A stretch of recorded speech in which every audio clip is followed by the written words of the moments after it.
السلام علیکم پیارے بچوں، ہماری آج کی کہانی کا نام ہے بلی اور کتے کی دوستی۔ ایک گاؤں میں بلی منی اور کتا شیرو رہتے تھے۔ دونوں بچپن سے ایک ساتھ بڑے ہوئے تھے۔ اگرچہ بلیاں اور کتے عام طور پر ایک دوسرے کے دشمن سمجھے جاتے ہیں، منی اور شیرو کی دوستی مثالی تھی۔ وہ ہمیشہ ایک دوسرے کا خیال رکھتے، ایک ساتھ کھیلتے اور ہر مشکل میں ایک دوسرے کا ساتھ دیتے۔ گاؤں میں ایک امیر کسان رہتا تھا جس کا نام اکرم تھا۔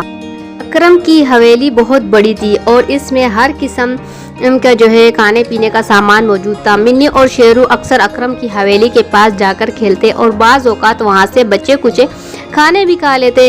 ایک دن اکرم کے گھر سے سونے کی قیمتی انگوٹھی غائب ہو گئی۔ اکرم بہت غصے میں آیا اور سب جانوروں پر الزام لگایا۔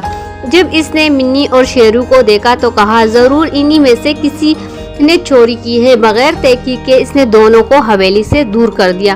منی اور شیرو بہت افسردہ ہوئے۔ وہ جانتے تھے کہ انہوں نے چوری نہیں کی مگر ان پر الزام لگایا تھا۔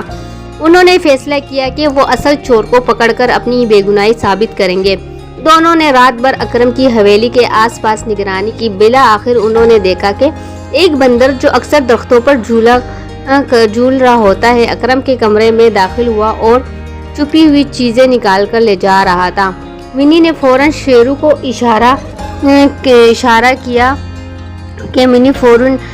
کیا شیرو نے بھونک کر سب کو خبردار کر دیا اور منی نے پھرتی سے بندر کا راستہ روک لیا۔ اکرم اور گاؤں کے لوگ باہر نکل آئے اور بندر کو رنگے ہاتھوں پکڑ لیا۔ بندر کے پاس اکرم کی انگوٹھی بھی ملی۔ اکرم کو اپنی غلطی کا احساس ہوا۔ اس نے منی اور شیرو سے معافی مانگی اور ان دونوں کے لیے خاص دعوت کا اہتمام کیا۔ اس واقعے کے بعد گاؤں بھر میں منی اور شیرو کی ایمانداری اور دوستی کی مثال دی جانے لگی۔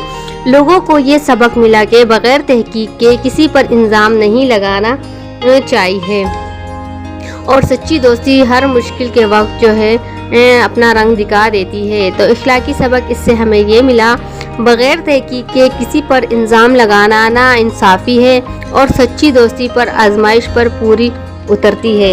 تو منی اور ڈوگی اگر رات کو پیرا نہیں دیتے تو اور اس بندر کے بارے میں تو کبھی بھی پتہ نہیں لگتا۔ تو پیارے بچوں، آپ لوگوں نے بھی بہت جلدی کسی پر الزام نہیں لگانا جب تک کسی بات کی تحقیق نہ ہو جائے اور ہمیں پتہ نہیں لگے کہ ہمارا اگلا جو ساتھی ہے وہ واقعی میں قصوروار ہے یا نہیں۔